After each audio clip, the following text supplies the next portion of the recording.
Hi, it's Jackie and George. Welcome back to our channel. Today we're going to discuss the new Florida laws that took effect July 1st, 2023.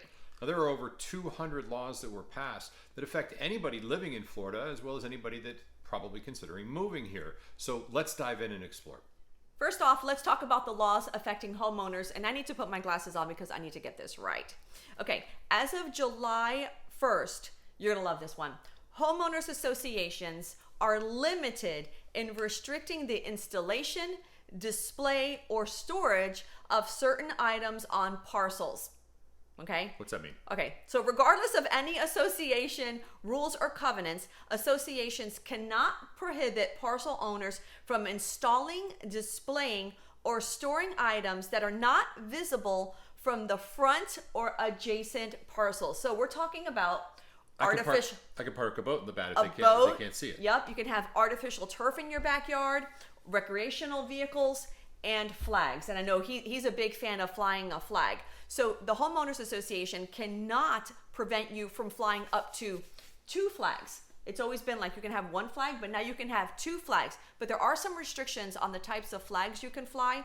So you can fly the United States flag, the official Florida flag, military branch flags, the POW MIA flag, and first responder flags, as long as they're displayed in a respectable manner and on a freestanding flagpole. Okay, so our kids go to Florida State. They also go to University of Florida. So we're house divided. But you can't fly, no. I can't fly those? I just read them all to you.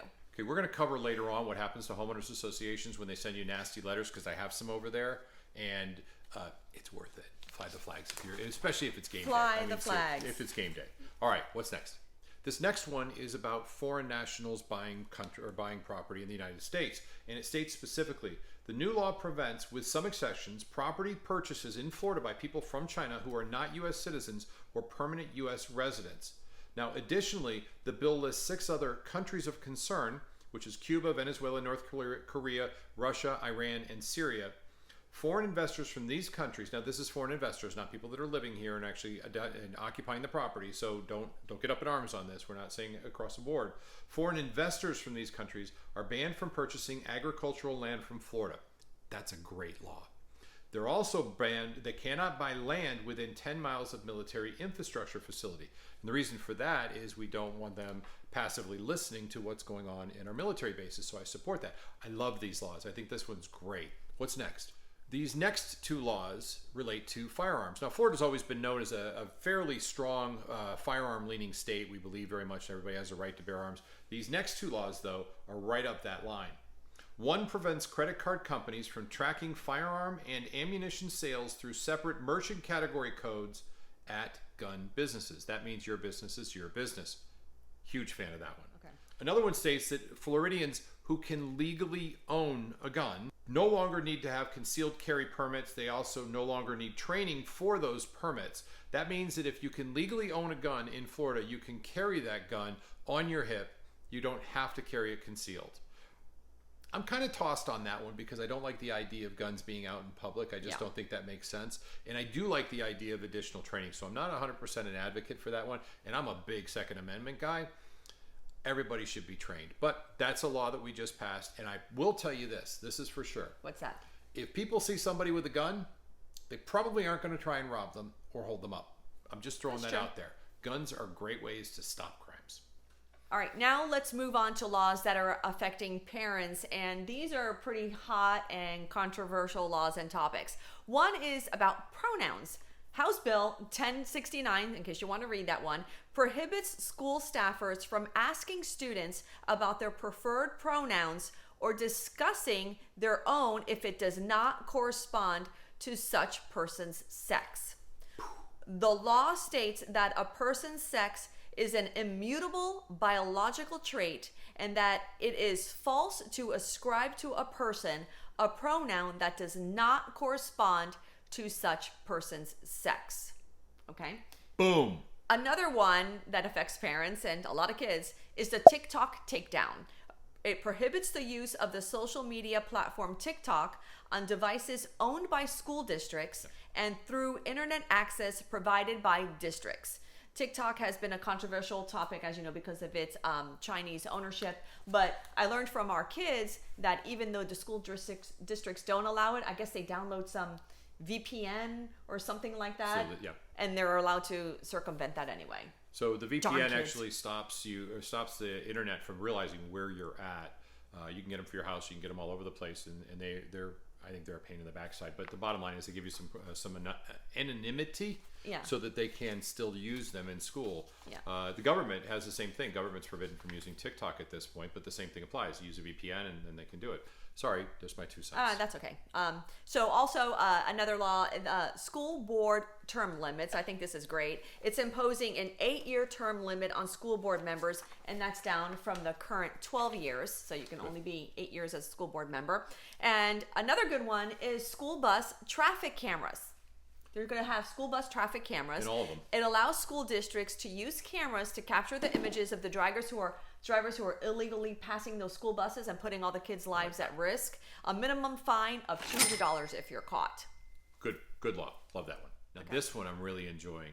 Another law that just came out. It expands school vouchers and school choice. What that means is that we now have the opportunity, if you're in middle school, elementary school, or high school, you have the opportunity to apply. Now it's very detailed on what they're doing, but you have the opportunity to apply and receive a school voucher containing the amount that their local public school would have received if they had attended. Now think about this. If you're in a bad school or a bad school district, you can get the money that the state that we pay in taxes that would go in for that school, that would go to that school who's not performing well, get that money and put your children in a private school or in a special charter school of some type or another. It gives us control over our children's education. This is huge. I love it. We just applied for that ourselves. We did apply for that, and what's nice is they removed that income cap. Good so point. It makes it accessible to a heck of a lot more people. So we don't know how much we're going to get back yet, but anything does help. Any Florida household. This is awesome. Let's talk about teachers' rights as well. Spells out various rights for teachers, including the right to control and discipline students. Now, I'm pretty sure that doesn't mean you can't beat them anymore. Right. They beat us when we were in school. I never got beat. I was a good girl. Anyway, control and discipline students to challenge certain directives from school districts they believe violate the state law or school board of education rules. So there's a lot going on with our schools. It's great, and there's actually another one that you have, I think, as well with school, having to do with the 8th grades. Why don't you cover that one for us? Another one is deals with sexual orientation and gender identity in schools. It's House Bill, again, 1069, so it's all part of that one.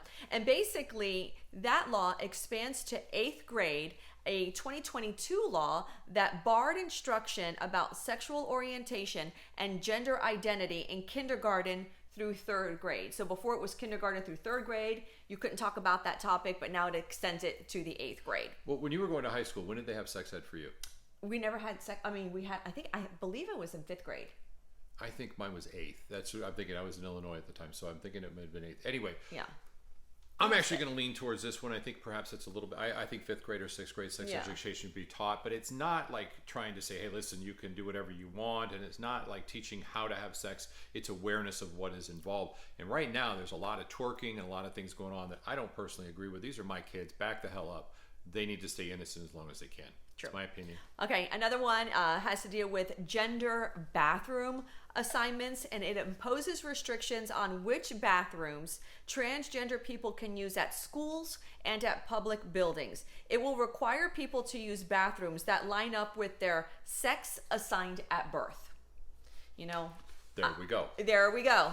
That's all there I have we to go say on that about one. that. And I'm sorry, because as a parent of 2 daughters, I don't want a man who's identifying as a woman. I'm sorry. I just don't want you in the bathroom with my daughters. I just don't. That's the reason we have the carry permit for guns now. Okay. And finally, another law that prohibits colleges and universities from spending money on diversity, equity, and inclusion initiatives. Wait a second. So both our 2 boys and our 2 girls both go to Florida state colleges. Yeah. And they can no longer spend money on diversity and equity and inclusion initiatives. Yay. Well, I'm kind of mixed on that one a little bit. Well, all right. A little bit mixed on that one. If it hadn't been abused and pushed so far the other direction, I would say absolutely, because everybody needs to be fair to everybody. Right, That's right. absolutely true. everybody's rights should be protected. But to push so hard one way, you're going to swing back the other way, and that's where we get in these issues. If you're so far leaning one direction, you come back, it causes more division as opposed to us coming together, which is what we should be doing in the first place. And to be fair, I'm only scratching the surface on this. I'm just giving you a little snippet of what they've changed. So you can just Google all these topics and read more if you're interested. Lots of really good stuff in here. Business owners, you now get tax breaks for businesses that employ apprentices or pre-apprentices. They're going to hook you up for doing the training that's so sorely needed in the United States. I love that. As far as our state guard is concerned, we're expanding and making permanent the Florida State Guards, which DeSantis revised last year. The State Guard will expand from 400 members up to 1,500 members. I think that's terrific. They can help out in times of emergency, things like that. Everybody needs a state guard, for sure. And this one's a rather interesting one. It's the Conscientious Objection for Healthcare Workers Act or bill. It establishes a right for healthcare providers to opt out of providing services because of a conscience-based objection based on religious, moral, or ethical beliefs. So if something doesn't align with the healthcare workers' religious, moral, or ethical beliefs, they can opt out of performing that. So I guess if that goes against it, I would never ask somebody to do something that is not of their faith.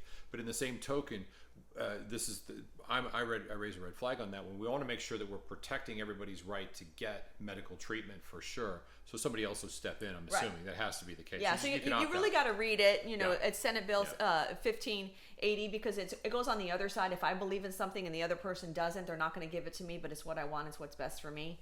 So that's kind of Yep. All right. Another one is immigration, relocation, hospital care. Toughening penalties on people who bring undocumented immigrants into Florida. It's now requiring hospitals to submit data about whether a patient is in the country legally, and it provides $12 million for a program that allows Florida to transport migrants to other parts of the country. I'm sorry, because I know that's been all over the news where DeSantis is like shipping people all over the place, and now he's throwing some money behind it. Well, here's the thing.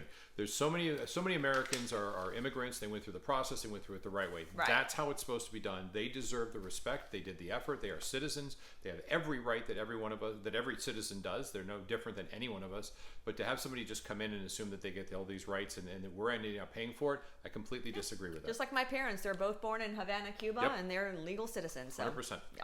So the next thing we're going to talk about is more of the theme park stuff. And one of the things that they've done is they've created a monorail inspection. Now, decidedly, that may come from this feud between DeSantis and Disney. I get that. But the bottom line is we need to make sure that they're safe, and they weren't being inspected at the level that they should be. This also falls right on a horrible way of saying that. Tyrese Sampson was a 14-year-old young man who was at a ride here in the Orlando area. And he fell off the ride. That free fall ride. Yeah, that was free fall, and unfortunately passed away. So they put safety standards in that are much more stringent. I love those. Although, the Velociraptor ride, fastest ride there is in Universal, that's still my favorite. But still, there are safety measures for all of them, and so since theme parks are our main source of income and tourism here, hey, applaud them on that one. As we mentioned, there's over 200 of these new laws. Now, we've been looking diligently for a link where every one of them is in one place. We haven't found it. If you know where it is, please drop it in the chat. We are forever grateful. We love being able to bring this information to y'all. But if you want to know about those laws, I mean, it was very simple to do. Just Google 2023 Florida laws effective July 1st or something like that, and they'll all pop up. All right. Well, that does it for us today. Thank you so much for joining us. Go out and enjoy the rest of your day. We'll see you next time.